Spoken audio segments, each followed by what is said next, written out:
Hey, Brady, before we get started, I'm kind of hungry. Where should we get some breakfast? Are you hungry because it's like 7 in the morning right now? Pretty much. We're recording this. Well, I think we could go to Norm's. Ooh. Because Norm's is amazing. It is. That's a good idea. And the sponsor of this episode. Ooh, what a coincidence. I know. Yeah. They've got all kinds of good stuff. They've got let's go hit that toast and eggs. Yeah. And home fries. They've got way more things than those three things. They've got way. I'm not doing it any justice. Not at all. Norm's is amazing. Go to Norm's. Go check it out.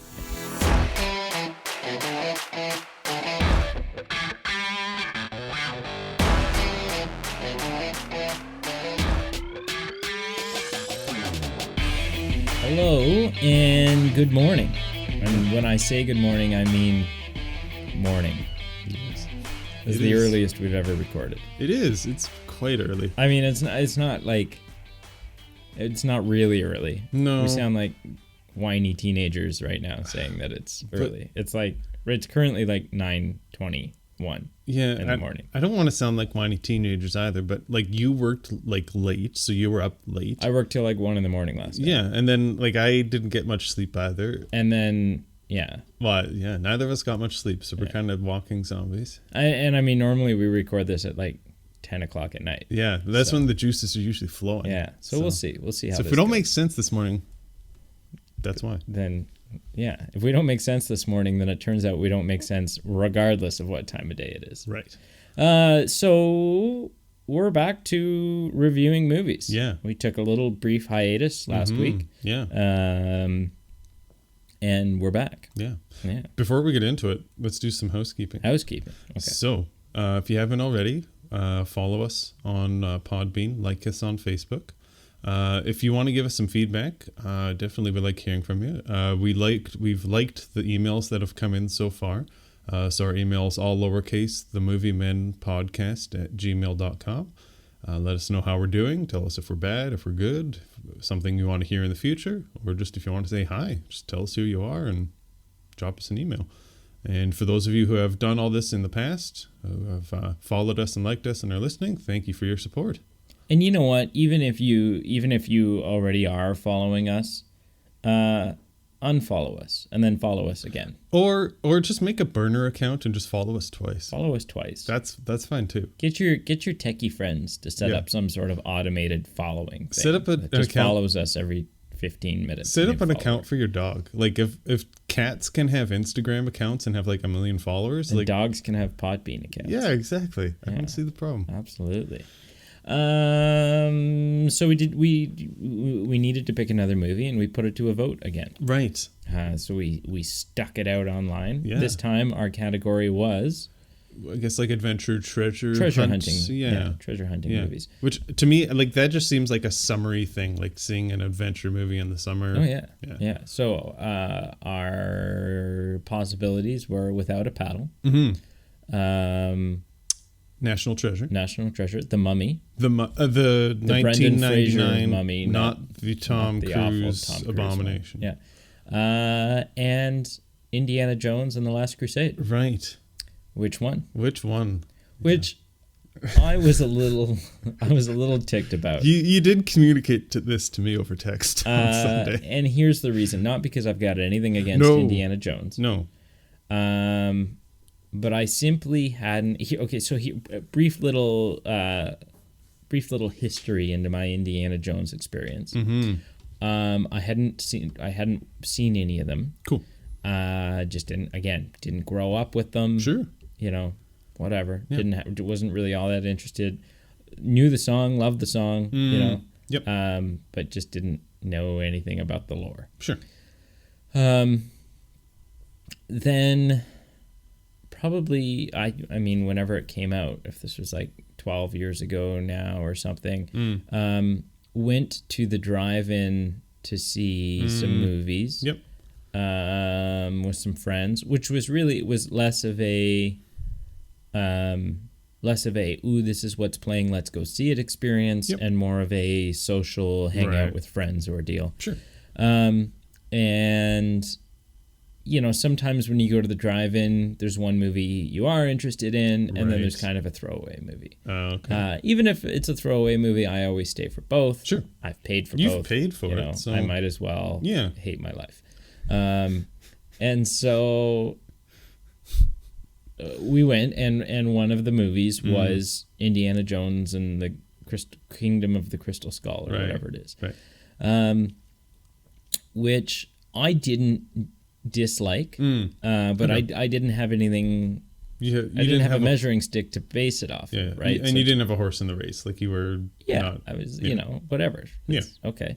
It was kind of fun because I was sitting in the backseat of a car that had a monstrous subwoofer in it. Ooh. Aaron Mader. Aaron Mader's subwoofer back in his nice. crazy bachelor days. Oh, wow. And so I wish I could have met Bachelor Aaron. And so I was I'm sitting in this seat. He's got a hatchback. Oh, nice. And the subwoofer just sits in the back. And so sitting in the back seat right behind you, you've got a massive subwoofer.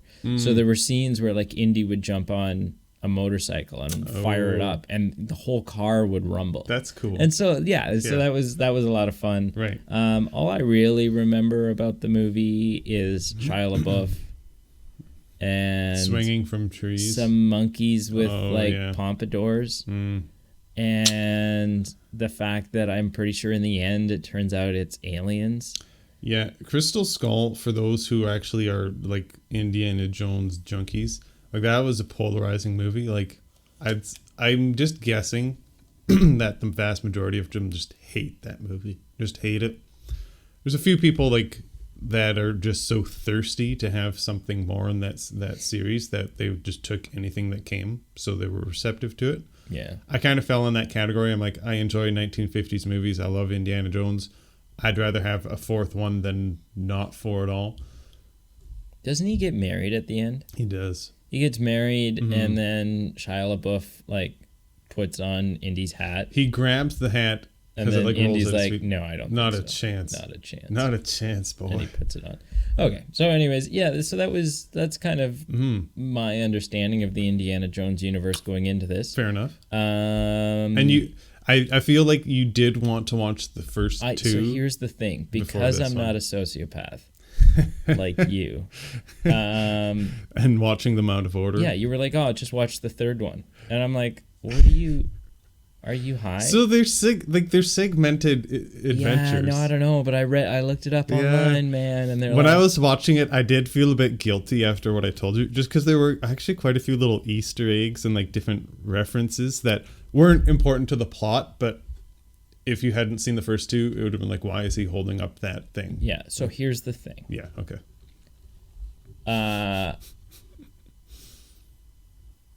Gosh. Yesterday, because I'm not a sociopath. Sure. Wait, whoa, did you watch all three? I started by watching Raiders. Attaboy, I'm so proud of you. I skipped over Temple of Doom. That's okay. Because I was short on time. Yep. And because, to my knowledge, it's a prequel. Kind of, It takes place, because Raiders takes place in 86. 36. Yep. Then Temple of Doom takes place in 35. 35, yeah. 35. And then it's 38 that yep. Crusade takes place in. So I was okay. Yep. Chronologically, everything I saw online said, seeing number two sort of expects you to have seen number one. Yep. Because number two will sort of explain some things from number one, kind of gives you some background insight. Right. That you'll appreciate a lot more if you've seen number one. And then likewise, number three references number one, but number three doesn't reference number two really at all, apparently. So I was okay, I will watch Raiders so that at least chronologically I'm moving forward. Yeah. Kind of getting the... Wow, I'm so happy. Yeah. That's awesome. Yeah, so it was a long day. I can imagine. Wow. Did you get any sleep? No. Well, and I worked yesterday. I worked I know 12 hours. Well, yeah, you work at a place where they weekends is one of your busiest times. I work at I'm working at a campground. Yeah, so a long weekend. Get out of here. Oh boy. Yeah. Well, good for you. I'm so happy. So Yeah. Well, should we get into it? Sure. All right. I kind of want to like, yeah. How should we dissect this? I guess so. Two things I want to say to right off the bat. Okay. It's applicable. It's actually its 30th anniversary since it came out in 1989. Right. So that's kind of cool. This, in some ways, was you get really crazy about that stuff. Oh, You've got like a whole list of anniversaries. I thought like might as well be opportunistic and like these are the movies that are an anniversary. So sure. It seems like we've planned ahead, but really it's just whatever. This was kind of my Lion King in that I watched this on repeat.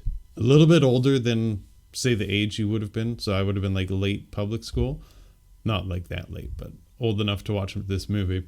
And this is the movie I would watch on repeat. Like, I loved playing Indiana Jones. So this, like, I've seen this movie as a child and then now as an adult so many times that I've seen a lot. So tread lightly. Okay. I'm just kidding. You can rip it apart. I'll tell you you're wrong. So I'll start by saying... Please. I don't know which I liked more, Raiders or really? Last Crusade. Okay. Yeah. All right. I really liked I really liked Raiders. Yeah. There were some pretty chintzy effects in it, but I think it was almost to the movie's benefit. Like it was a part of the character of the movie. Right. Like especially at the end when they open the Covenant Ark and like people faces are melting and stuff like that. Yeah. Which as a kid I was terrified over, but yeah. I think I just fell in love with the Indiana Jones character. Mm-hmm. The fact that he kind of lives this crazy, like he's a university professor. Yeah. Who kind of is like not a vigilante, but he kind of moonlights as this crazy adventure guy. Yeah. I think just some behind like cutting corner, like he's not like up and up when he does this stuff. Like he's probably like doing stuff that's a little shady. Honestly, I'm so glad. There was one moment in The Last Crusade that, excuse me, that made me so happy that I had watched Raiders first. Oh, which part? So happy. Which part? There is a scene where they've broken through the library floor. In the catacombs. Yeah, and they're in the catacombs. Right. And there's all these rats, and there's all this stuff. Yep. And they're looking at pagan hieroglyphs on the wall. Yeah. And they like the female, Dr. Snyder, is kind of interpreting these different hieroglyphs. She's looking at them and whatever. Yep.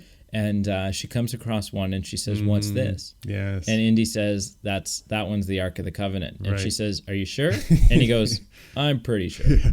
And like the theme from Raiders of the Lost Ark starts playing as well, and it's like awesome. And to me, that moment alone was worth, because otherwise that moment would have been completely dead on me. I wouldn't have caught that at all. Yeah. So to me, that was, So I've got a thought about why Last Crusade is better than Raiders. Okay. And I think is maybe better than a lot of other action adventure movies. This is just a thought that I came across last night. I was watching a Steven Spielberg interview, so these thoughts are kind of paraphrasing his.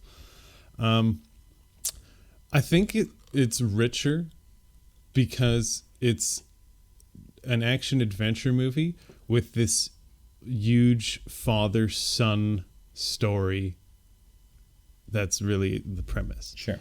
They've become estranged, and throughout the whole movie they kind of gradually kind of work together. It's comedically done, so it's not too heavy, but it's still very emotionally charged. And it kind of comes to a head, and I've never noticed this in the million times I've watched this movie. I wrote this down. His dad, Sean Connery, calls Indiana Junior the whole movie. And kind of a patronizing way. Very much so. Until at the very end it comes to a head, and Indiana has to choose between living, like his dad rescuing him, and going after the cup, and he says Indiana. Yeah. And like that just catches his attention. Yeah. And like, so the whole movie is just kind of this character study. And I think that's maybe why it has a bit more depth and richness than the other Indiana Jones movies and other comparable adventure movies? Sure. So I will say that I did really I really enjoyed the relationship between Henry and Indiana. Yep.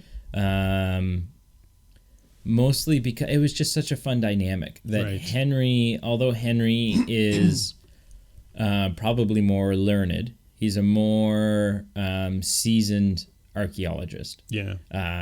He's probably smarter or more knowledgeable about artifacts. Yeah. But because he's had such an estranged relationship with his son, watching like when Indiana grabs a gun and plows down some Nazis, or does anything that is sort of adventure action craziness, Henry has these fun moments of like, what are you doing? Like, come on, Dad. What? Yeah. Like, I can't believe you just did that. Yeah. Like, to me, that's... And he's just like pulling his dad along, like, come on. Yeah. Let's go. Dad, let's go. The plane's going to come back and shoot us again, Dad. Yeah. And so to me, that was a lot of fun. Yeah. Other things that I enjoyed about it more than Raiders was... Hitler shows up in this one, which is kind of... Anytime Hitler shows up in a movie, it spikes my interest. Not because I'm... No. Hey, Hitler. No. But... just historically, what are they doing historically, with this? And like Nazis fascinate me because it's so... Because the whole Nazi movement and everything that happened is so crazy to me. Right. It's so bizarre and just absolutely nuts that happened, and these and like along with Nazism comes a lot of secret societies, secret entrances, a lot of espionage, a lot of very top secret, and the Nazis believed the Nazis did have like Grail quests, and they did have like supernatural kind of they endeavors. really because the Nazis, like Hitler, a lot of his perspective was a very warped perspective on Christianity. And so there was a lot of supernatural stuff that he was seeking after, and a lot of that fascinated me. I will say the things that I thought were a detriment to the film that worked just a little bit better for me in Raiders. To me, although I will say the idea of a Grail quest is exciting, it's exciting. If I were to go on a Grail quest versus an Ark quest, I think the Grail quest would probably fascinate me more.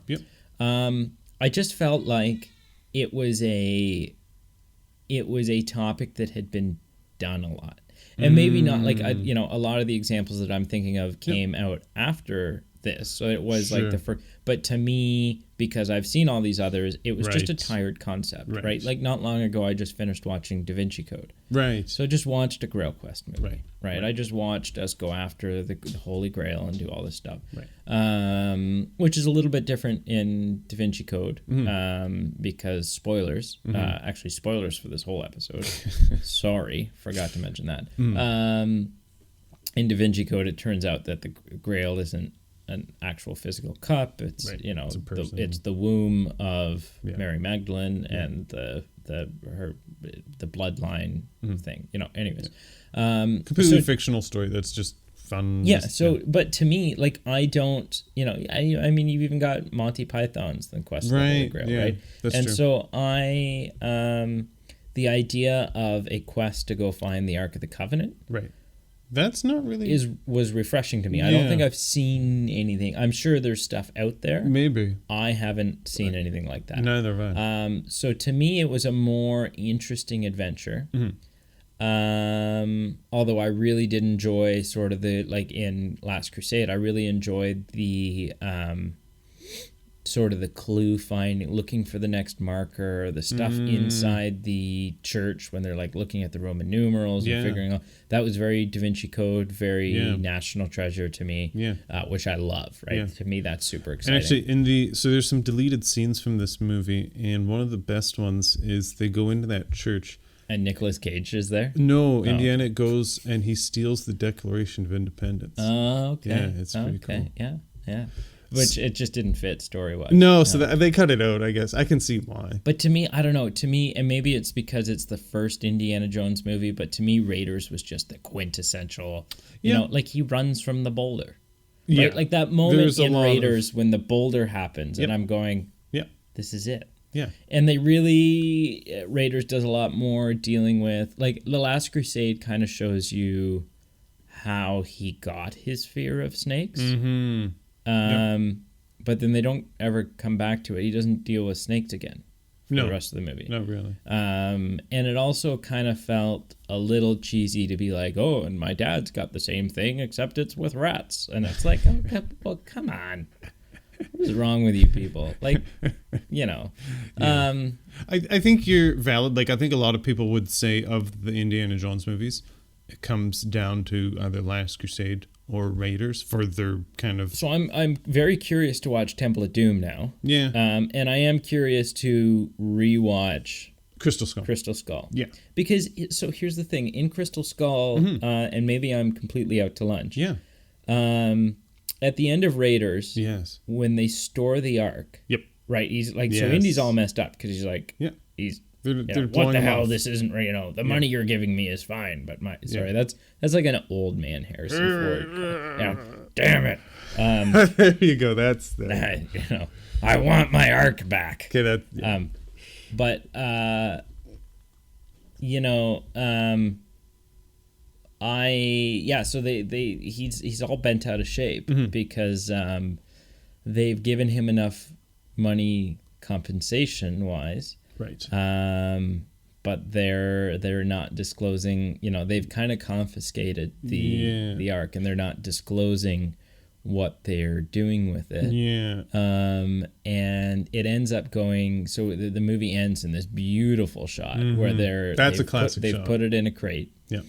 Every time I push a cart, I feel like I'm in that scene. They put it in a crate and they're wheeling it down this aisle where it pans out, where you see what looks like a couple hundred. A couple hundred identical crates. Yeah. Right? And you go, oh gosh, like this cover up happened a couple other times. Yeah. And then it kind of pans over and you realize that this is a facility that probably has 500,000 crates. Yeah. And no joke. Like there is no, like it, you don't see the end of the building. No. It just kind of fades into the distance. And it's just miles of all of this government cover up. So my question is, when I saw that, I thought to myself, I've seen this somewhere. Yeah. Do we end up in that build? Like, does that building make a resurgence in Crystal Skull? Yeah. Okay. Does. And Indy actually ends up inside and there's like a chase and there's a whole. Okay. Yeah. See, so now I'm like, and there'll be like a couple things that happen in that building that now you'll be like, oh. Yeah. See, so I'm very interested, and that's the thing is like I'm interested. I wonder if I will appreciate Crystal Skull more, with some back knowledge. And again, just a shout out to an earlier episode that if you guys haven't listened to it, it's about remakes. I think a lot of people are just so disappointed with how the fourth one turned out. And I like, it's just at the point you'll never lose the original three. I'd rather have a fourth one, even if some people don't think it's as good as the first three. I'd rather just see another adventure. Now, and they're trying to get a fifth one off the ground. I think it's slated for 2021. They've been talking about it forever. Now, I think it's slated. And Harrison Ford is still supposed to be in it. So Harrison Ford is like 80 years old. So this is actually a note that I wanted to talk about. Okay, go ahead. Did Spielberg and Lucas miss the boat? I mean, either not replacing Harrison Ford at a reasonable time, or making more sequels while Harrison was still of age. They've absolutely missed the boat. And Like, here's the problem. oh. And I don't even think it's just the age of Harrison Ford, Right. but it's a timeline thing. Right. So, in the first three, who is our main adversary? The Third Reich. The Nazis, Yeah. man. And so to have, and Harrison even, Indiana Jones in The Last Crusade has a line where he goes, Nazis. I hate these guys. I mean, it's kind of revisionist history a little bit. Like, it is nice that, like, in hindsight, they can view these guys as villains. I feel like I'm not a history major. I think some people, like, say pre-World War II were a little bit more like, hey, these Nazi guys aren't that bad. And then World War II happened. They're like, oh my gosh, these guys are monsters. Guys are awful. And so, so that's all fine and dandy. Yeah. Crystal Skull comes along, and it's kind of set in the late 50s. Yeah. And so we don't have Nazis. No, we've got the zeitgeist of the time was the Russians. So it's a Russian thing. But now here's the problem. Right. If we do an Indiana Jones, like, what can you look up? What year did Crystal Skull come out? 2008. I know that. 2008. Yeah. Which means now, if we do an Indiana Jones movie, it has to be set in like the late 60s or even 1970. Yeah. So, are we? Is this like Vietnam, the Vietnamese? Like, what's, I guess. And so to me, I don't know. Like, that's my thing. So, is that Indiana Jones? Like, now you're gonna put Indiana Jones in a world that has computers and has it's the late or 70s, so it's super primitive stuff. But it's not the same. Yeah. And so. To me, I don't know. To me, I would almost rather see, and it hurts. And I mean, Harrison Ford went on to say, "No one will ever be Indiana Jones except for me." Yeah.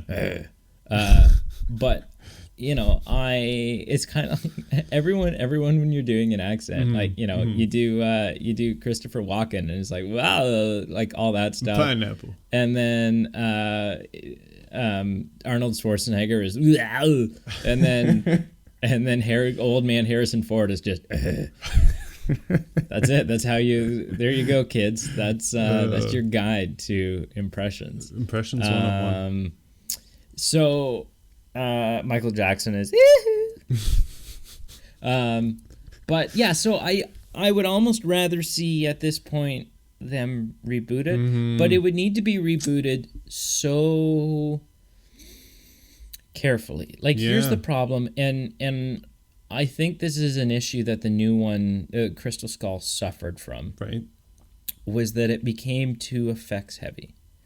And heavy. And I mean, certainly the CGI heavy. at the time was not prepared for that. Right. And so you end up with very fake-looking monkeys with pompadours. Right. Which the pompadours, the fake-looking monkeys, is a sign of the time, the age that the film was made in. Sure. The pompadours is just a boneheaded creative decision. Right. What? What? Why were they swinging from trees? Like, that was that whole they're sequence. monkeys. But, that whole sequence. So, yeah, I mean, I would rather see it remade, but it needs to be remade by someone who is going to someone needs to approach this movie and say, okay, I am going, regardless of the fact that maybe it's not the cheapest or most efficient way of making a movie, right. I'm going to set out and make an Indiana Jones movie, and I am going to pretend that I am making this movie in 1985. Oh, cool. And that the technology that is at my disposal, like, obviously we'll shoot digital, we won't shoot film. Sure. And just don't we be will so be reliant. able to do some effects, but don't CGI in any monsters. Yeah. If you're going to use CGI, use it in the same way that that Wolf of Wall Street uses it. you know, key in a different skyline or change some, you know, green screen some stuff. Yeah. But don't heavily rely on. Yeah, don't give me like massive CGI explosions. If you're going to do an explosion, make it a practical effect. Yeah. And so, because that's the thing, like we're still not at that point. Like the new Jurassic World movies, great, like effects wise, they're incredible. But to me, even though the movements, like when they're using the robots or the puppets, even though the motion is a little janky, it's a little more mechanical at times. Yeah. It's still so much scarier because you can tell the difference. Right. You can tell the difference when something's actually really there and when it's not. Yeah. Now we're getting close. Yeah. We're getting close because honestly, like we went to go see The Lion King. Right. Yeah. And if you had, you know, there are some things like sometimes moving shots kind of, you know, throw things off, and like there are areas where you can kind of see through the magic. Yes. But if you were to take a tripod-esque shot, landscape shot, and you were to put a couple of lions in there and just kind of have them grazing. They're just eating. Yeah. They're kind of moving through the grass. Yeah. They're swatting flies off of themselves. They're doing whatever lions do. Sure. They don't eat grass. And don't make them talk. No. Right? Just have them. I'm fairly certain that you could, and the shot's 100% fake. The landscape, the lions, everything. Yep. I'm fairly certain you could show that to someone who spends their entire lives studying, taking care of lions, doing whatever else, right? Living, you know, African safaris. Sure. And they wouldn't know that it was fake. It's close, yeah. We're almost there. You know, once you try to animate too much motion and have them jump around, you go, ooh, there was like a weird motion blur thing that happened there that didn't exactly seem right. Sure. I don't know. Yeah. But yeah, we're getting so close to that point. Humans is a whole nother. We're a good ways away now, but I mean, we're getting close. Like you know, you look at stuff, actors who we've brought back, stuff like Grand Moff Tarkin in Rogue One. That's right. With Peter Cushing. Yes. Yeah, that's true. And the late Carrie Fisher. Like I said, yeah, you're right. Like we're close. We're close. It wasn't there, but it was close. It's in another 10 years. Oh yeah. It's going to be really bizarre. Another 10 years, we won't even need actors. True. They better enjoy their time. It's so unfortunate. Like to me, it's any time I hear that they've shot a movie and they built really extensive sets, that makes me so happy. Oh, that's so cool. As a kid, I wanted nothing more than to be an actor. Yeah.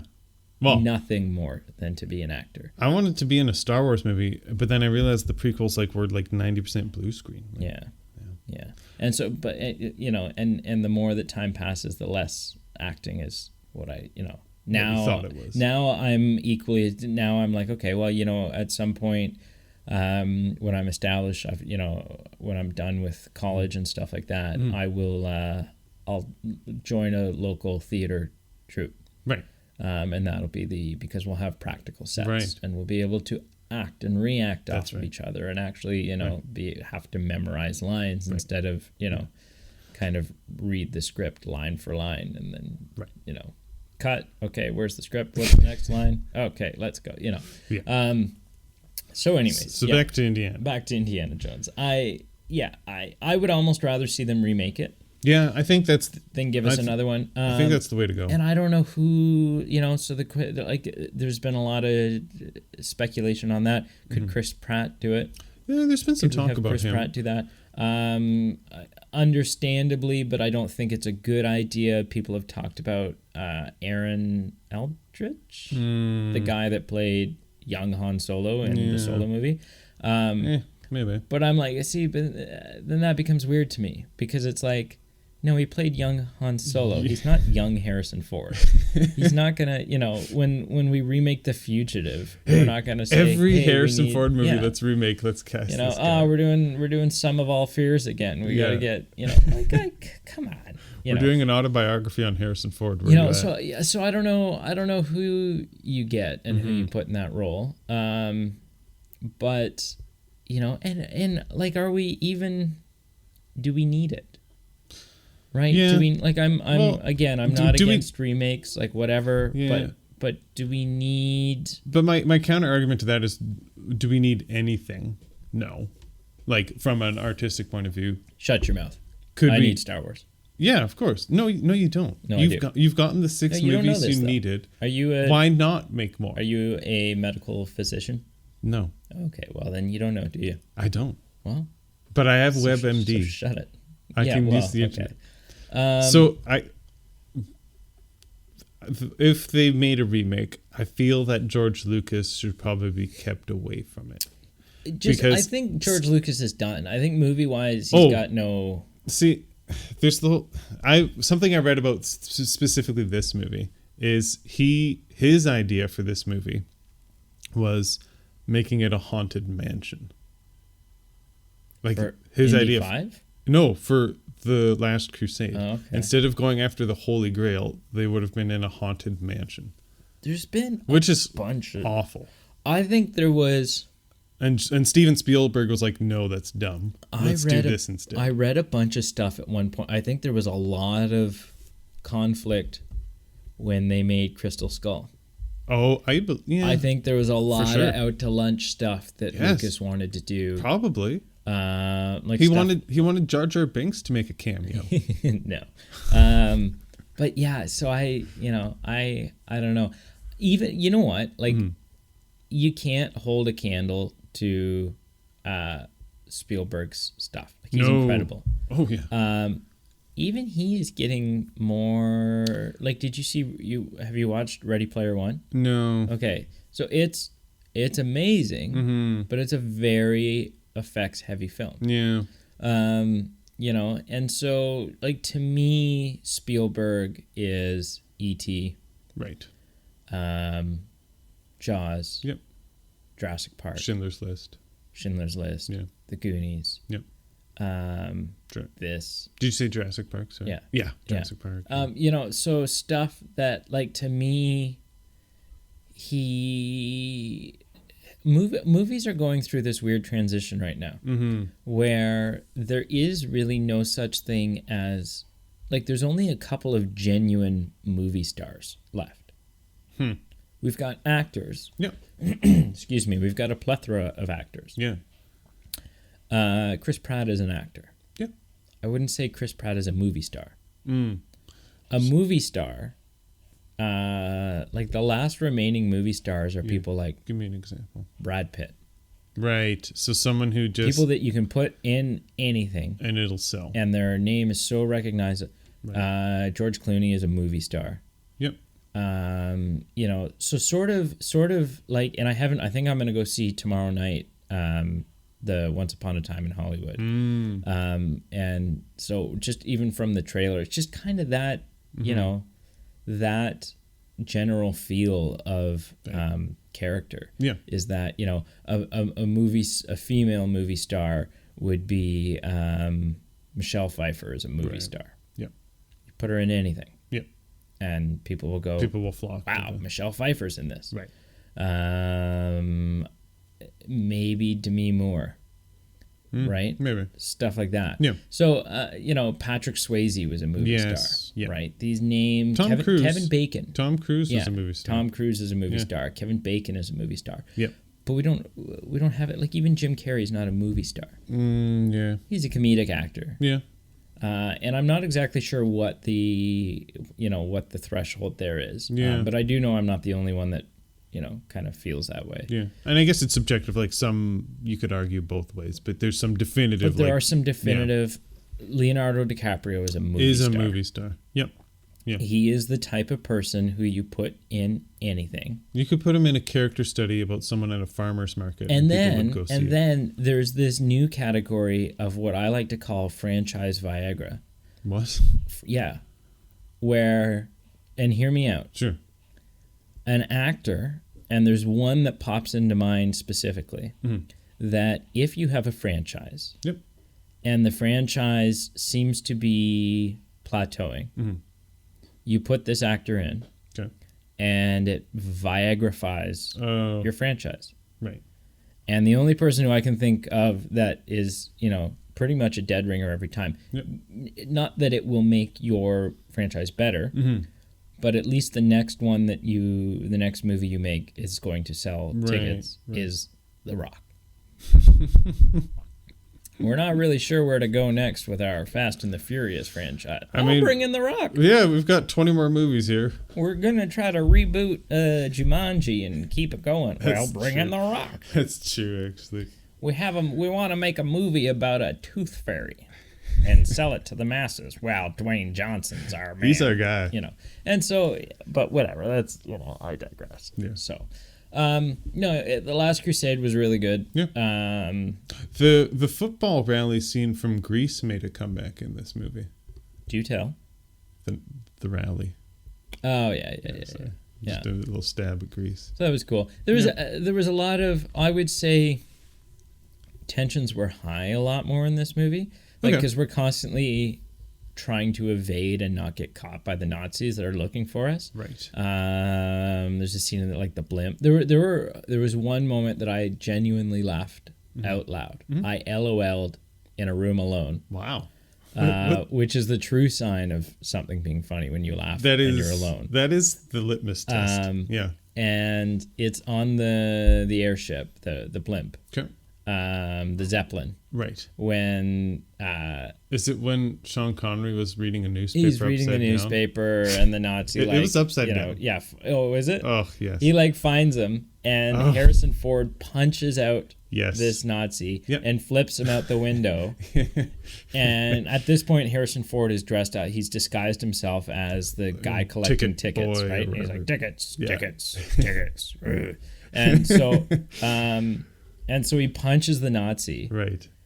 Unconscious, because in these movies that's the only way to punch someone. That's right. Punch him right out. Yeah. And flips him out of the blimp. Yeah. And then turns around and everyone's looking at him, and he went, didn't have a ticket. No ticket. And everyone frantically finds their ticket and waves it in the air. Don't punch me out. Yeah. So to me that was really good. That is a classic. Another amazing moment is when he's dressed up as a Third Reich officer. Yes. And he ends up nose to nose with Hitler at this rally, and gives him the book that they're looking for. Yeah, the journal, the diary, the Grail diary, and Hitler takes it from him. And Indy's like, "Oh crap! Someone say something. What's going on? How do I get my way out of this one?" And at this rally, Hitler's been giving autographs. He's signing pieces of paper, and so he takes it, and he opens the book and looks at it. And we're like, oh no. Yeah.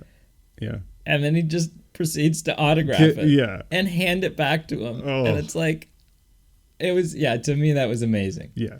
As a side note, I read in that scene that when everyone was saluting, Steven Spielberg had everyone with their opposite hand cross their fingers behind their back. Really? Yeah. Just as sort of like a superstitious thing. Yeah, I guess. So interestingly, the character Indiana Jones has made a lot of character progression, because he starts out in Raiders seeking a historical artifact. Yeah. But he makes it very clear that he doesn't believe in superstition or hocus pocus or anything. This thing doesn't have any powers. It's not, whatever. Yeah. And then by the time we reach the end of this one, he's actively seeking the Grail in order to save his father, who's been shot. That's true. So he's definitely seen a believer. Stuff. He's seen some stuff. Yeah. Another scene in my mind that's just an absolute classic is the end scene, horseback riding into the sunset to that music, to which John Williams strikes again. Oh yeah, and it's definitely it's very, very John Williams. Oh yeah. So that scene is pretty classic. I wonder if how actual archaeologists view this movie. Instead of just actually, I don't know what the actual process is in some of these situations. He just breaks a hole in a wall Or like even when he was in that dude's home or office or what have you, he was like taking his champagne and like rubbing it on the tablet to like rub some dirt off. Like, I don't know. I feel like it's like someone who works in healthcare watching Grey's Anatomy, and it's like that's complete BS. Probably real archaeologists are watching that and being like, that guy is a clown. Well, and there might be like there's all these video series online where they like take a cop and they show the cop a bunch of cop movie scenes, and the cop goes, "That's we would never do it that way." Pretty much anything Hollywood touches, they just like skew. And so I wonder, maybe that's already out there, and if it's not, then it should be. And I have to say this. I felt kind of like a dweeb when I did this, but now that I'm in a podcast about movies, I feel like I'm right where I need to be. When I went to Venice on vacation, I specifically looked out and found that church just because it was from Indiana Jones and the Last Crusade. And were you able to go in it? I was able to go in it. That's not the actual inside in the movie. It's very different. It's like a one room. Right. Yeah. I think it's like a Da Vinci museum or something. Oh, okay. That's cool. Yeah. I had to check it out. So, I mean, out of 10, I'm going to give 2 ratings here. Sure. Out of 10, I would give Raiders give it a 7.5. And out of 10, I would give The Last Crusade a 7.4. I would say Raiders edged it out just by 0.1. But, and I mean, maybe, I don't know, maybe part of it was I was just tired of Indiana Jones at that point. Well, it's been a long day and you've been watching it for like 5 hours. But you must have some trivia. I do. Okay. So Last Crusade, I'd probably give it between like a 9 and a 10. Okay. Probably somewhere in that range, probably like a 9.5-ish. And where would you put Raiders? I'm not going to comment just because I haven't seen it recently enough. Okay. That I was like, wait a second. Yeah, I've never seen any of these movies before. I was like, you son of a gun. Can I take 1 second to talk about, have you seen the 3rd season of Stranger Things? I haven't watched it yet, no. There's a lot of little so I've watched Stranger Things. Stranger Things. Yes, sorry. So I've watched documentaries before about Stranger Things and the creators kind of having Easter eggs of sci-fi or adventure movies that they saw growing up that are actually like just mirrored in their shows. In the 3rd season, I might be grasping at straws, but I feel there were some Indiana Jones Easter eggs. So specifically, like near the end of the season, I think it was when Robin and Steve were kind of being captured by the Russians. The most obvious one, they were tied back to back and had to do the jumping around thing. Right, with the chairs. And then from Raiders of the Lost Ark, there were a couple, quote, lines that Robin said. So she said, let me go, you bastards, which is a Marion Ravenwood quote from Raiders. And then also she says, let us out of here, or something along those lines. And it was the exact same quote when the Third Reich like locks them in that snake pit. Oh, okay. So it was like little things. I haven't looked it up online. I'm wondering if I'm grasping at straws. Yeah, I mean, I would have to rewatch Stranger Things season 3, right? Which I didn't really like season 3, so I probably won't do. But I didn't like it either. Now having seen Indiana Jones, I'd have to rewatch it and see if they stuck out. I wouldn't rewatch it just for that reason. Yeah. So. Okay, so I've got a couple. Well, for sure, one question. We'll see if 2. Now, you must choose wisely. Is this a multiple choice? No. Oh. But your answer that you choose, you must choose wisely. Okay. Don't choose poorly. All right. Okay. I get it. Harrison Ford and Sean Connery. Are you familiar with those actors? They were both in The Last Crusade. At least both of them. Okay. Harrison Ford and Sean Connery individually passed up another opportunity to work together in which 1990s Steven Spielberg film? Neither of them ended up being in it? Neither of them ended up being in it, but they potentially could have both been in it. I'm trying to think of 1990s Steven Spielberg films. Mm-hmm. There's Jurassic Park. Mm-hmm. There's...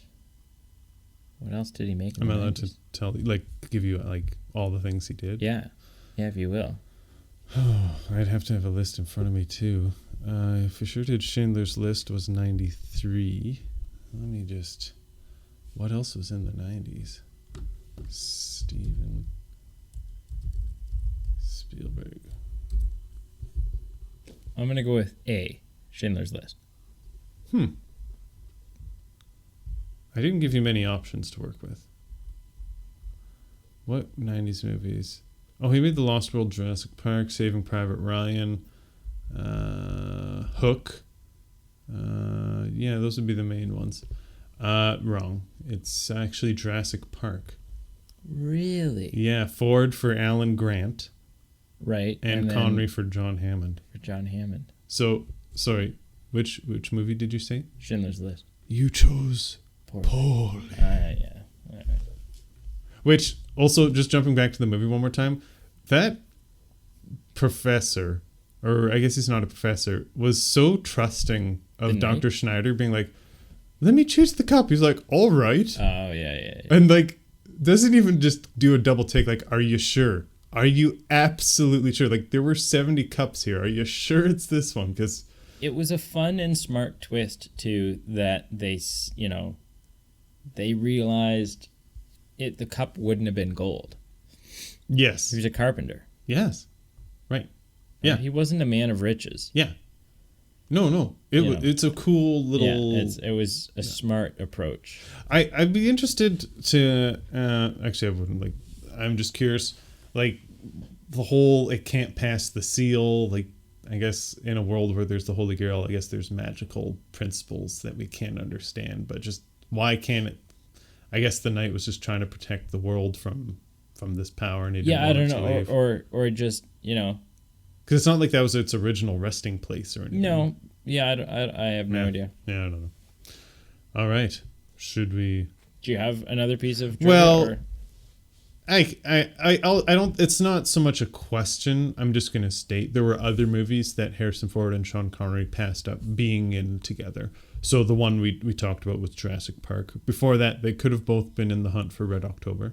Okay. But instead, Alec Baldwin took the role of Harrison Ford had. Took Jack Ryan. Yep. And then the third chance that they had was actually Connery declined to return in Crystal Skull. Oh, okay. So he apparently... Well, he was retired. He was done acting. I think he was done. Yeah. Done at that point. So... Yeah. Because the last real movie he's in is League of Extraordinary Gentlemen. Right. And what? That'd be like early 2000s-ish? 2002. Sure. Okay. So yeah. And so 2008, so yeah, he would have been... Yeah, 6 years later. Yeah.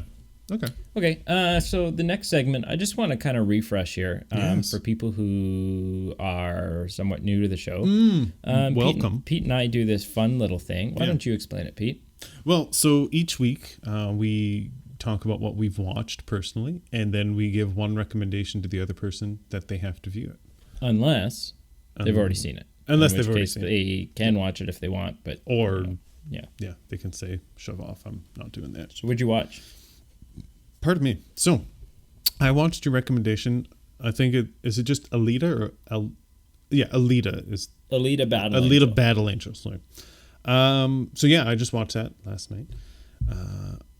You kind of buried the lead a little bit that Christoph Waltz was in this. He is one of my favorite actors. But it was kind of a cool... I think I was expecting that it was all like a... Not CGI, but like a special effects movie. And so it took me a bit longer than I'd like to admit to be like, wow, like they really made him look like Christoph Waltz. And then I'm like, wait, that's actually him. Like that's him as a human being. I'm like, wow, they've done a new, wow, this is amazing. I didn't know anything about it. But so yeah, you told me to pay attention to the visuals. They're pretty cool. Yeah, like just a very visually heavy movie. Yeah. But stunningly so. Yeah. And I felt like the opening was a little ethereal. Like it just seemed kind of like ghostly and out of this world. And yeah, it was cool. I had not really heard of this movie before. What kind of drew you to it? I have no idea. I saw trailers a little while ago. And you were just like, yeah. I was like, oh, she's got really big eyes. Yeah. And then that was kind of, I was like, yeah, I'm interested in this movie. That was literally kind of the extent of it. So do you know, like, was it just like, was she completely CGI or was it someone wearing like how did they? I think it would have been mo-capped. Okay.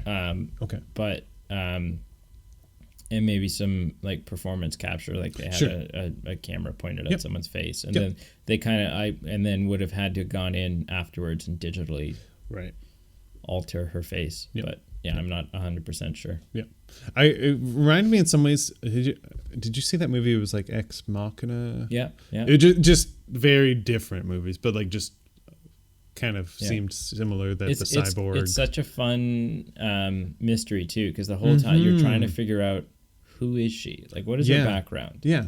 You know, and why she's getting these flashbacks. She gets flashbacks, and we kind of constantly see glimpses of what she's capable of. Yes. Yeah. So it was very cool. It was, and actually, definitely set itself up for a sequel. Oh, yes, I'm completely Like I don't think there's. And how bizarre at the end, right? Like we're waiting to find out who this big bad guy is, and then of all the actors to show up.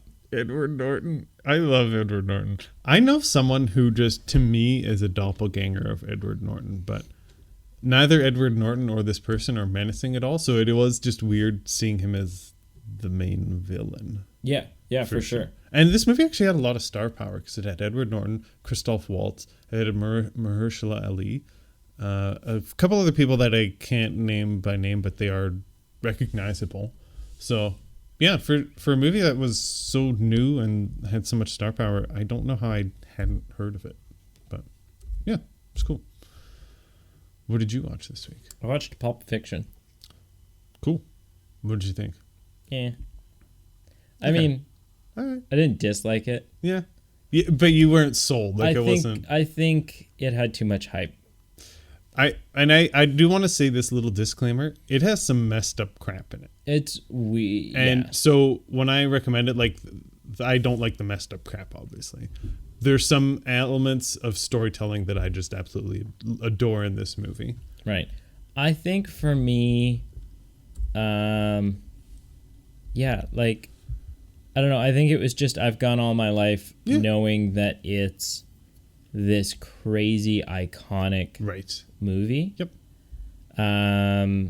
And so as a result, I expected crazy, amazing movie. And it's honestly, and this is why I find it fascinating, and I can understand why some people wouldn't. It's not that amazing of a movie. It's one of those movies that it's all these just different conversations, and I find myself getting drawn into, and it's like, oh, I've been listening to a conversation for the past 5 minutes about a milkshake. Yeah. And I would definitely watch it again. Yeah. It just wasn't, So I have it's not going to make it into my top 20. No, and that's fine. I've only seen it recently, and it has won me over to a degree. It is not in my top 20 or anything, but I do appreciate it. Got some specific questions for you about this because it is also an anniversary. I think it's its 25th anniversary. Have you seen Captain America: Winter Soldier? Yes. Do you know what Bible verse was on Nick Fury's tombstone? No.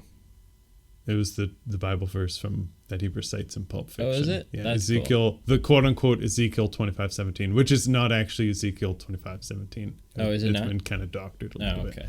So when I watched Captain America: Winter Soldier, I remember I was watching it and I paused the TV. I'm like, wait a minute. What do you think was actually in the briefcase? Honestly, I have no idea. I went the whole movie. Mm-hmm. Yeah, I have no idea. There's everything from Marcellus Wallace's soul to radioactive material is fan speculation. And Tarantino hasn't said anything. Really. There's Samuel L. Jackson must have a suspicion. He's usually got theories about. Marcellus Wallace has a Band-Aid on his neck for parts of the movie, and so a lot of people are like, "Oh, his soul escaped." I wonder if the actors even knew. I doubt it. I'm sure Tarantino knows what he's intending to be in there. Yeah, but I wonder if he told anybody. I would guess no. Yeah, I don't know. I would guess no. If nothing else, it's just a very cool segmented story told out of order, and it's entertaining. I love the final scene with that Surf Rider music, and they're just walking in those flip-flops and shorts and pop their pieces in their pants and just walk out like nothing's happened. So, yeah. Pulp Fiction. Would you have gone back in for the watch if you were Bruce Willis? No. Yeah, I'm leaving town. Yeah, no way. Not a chance. See you later. Anyway. Yeah. What else did you watch? So for my recommendation, It's a Netflix original that I want you to watch. Have you watched anything in the... Sorry, I'm just reaching my phone just to get the pronunciation of it. Have you watched anything in the Black Mirror series? I have watched universe. all of the first 2 seasons. Okay. I think. So it's obviously... I've only watched like a snippet episode here and there. It's a little dark for my taste. But within the past couple months, I actually watched a movie. This is a shout out to a friend of the show, Matthew McLennan. He had me watch this movie with him. And if you know anything about me, if any of the listeners know anything about me, if you combine some of my favorite things in 1980s music, the UK, and choose your own adventure movies, and if you bundled those into a movie, that would be like, hey, sign me up. And this is exactly what I'm going to recommend to you. It's in the Black Mirror series. It's called Bandersnatch. Okay. I've heard a bunch about it. Yeah. I know friends who have... Mm-hmm. I don't even know if you can say watched it. Sure. Friends who have done it. Yeah. So I'm game. So that's my recommendation. Which is so interesting too, because your experience with it is going to be different than my experience with it. So that's fun. That's fun. I like that. Yeah. How about what did you watch this week? Okay, so this is in no way an Oscar film. Okay. It's in no way a make you contemplate life film. It's not going to challenge you in any ways. Okay. But I think it's fitting. I think it's appropriate. Okay. Is it National Treasure? No. Oh. No. Okay. I watched The Lion King 2, Simba's Pride. Oh, okay. Cool. And so it... Like right from the get-go, the animation's a little bit different. It's not quite as... They didn't put as much effort into it. Sure. You can tell, like, this is a straight to home video kind of movie. And it's definitely not as good as the first one. Okay. It's no Oscar movie. No. But I would say that if you've never seen it, it is a hidden gem. Okay. There's some and I've not really wonderful moments in it. Okay. So I'll check it out. Not as good as the first one. Sure. If the first one's an 8, I would give this one a 6.5. Sure. So it's still worth solid watching once. Okay. Yeah, for sure. Do you have a shout out for this week? No, I didn't think. I mean, I can think of one real quick. I've got one, so I can do one as well. Ahead. And then you can think about you do it. Okay, this shout out is to Ben Baker. For 2 reasons. One, thank you for following us. He's joined the bandwagon, so welcome to the team.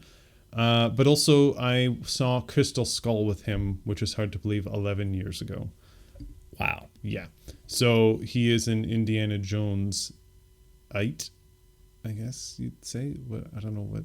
An Indiana Jonesian. Indiana Jonesian. That sounds better. So, Ben Baker. All right. How's it going, Ben? Thanks for listening, man. Thank you. Thanks. Yeah. So. Thanks for listening, everyone else. Yeah. Oh, I do have a shout out. Do it. I have a shout out. Please. Daphne Kirkpatrick. Yes. Daphne, you rock. You do. Thank you for your feedback. We're going to try to... Daphne is a listener of the show. Yep. And also apparently a very busy person. Yes. Who is wondering about the possibility of some shorter mini episodes as well. We've come up with some ideas. We've got some ideas that we're batting around. Yep. We're definitely taking it seriously. We're gonna see what unfolds and how we can do a shorter episode and not lose any of the the value of an episode. We've got some ideas. Yeah. We're going to go ahead. Okay. Well, until next time, which will not be at 9:00 in the morning. Thank heavens. It will be very, very, very, very late at night. Yes. Like 4 in the morning. That's not at night. That's not much better. No. It's also not at night. Keep your eyes peeled this week for a new category to vote on. Yes. On our social media. Social. That's my having just watched a movie with Sean Connery in it. So Sean Connery would say, keep your eyes peeled on our social media. When I watched this movie, my wife was walking by and she said, who's that horrible Sean Connery accent? And I'm like, that's Sean Connery. She's like, oh yeah, that's not good. Yeah, no, it doesn't quite hit home the way that he's supposed to. No, yours is good. Sean Connery's isn't I don't good. know. I don't know. You're a better Sean Connery than Sean Connery. Sean Connery. Yeah. Well, I don't hit women. That was a low blow to you, but also accurate. So yeah, you don't do that. So you are better. All right. Well, over and out. Until next time. Until next time. I bid you adieu.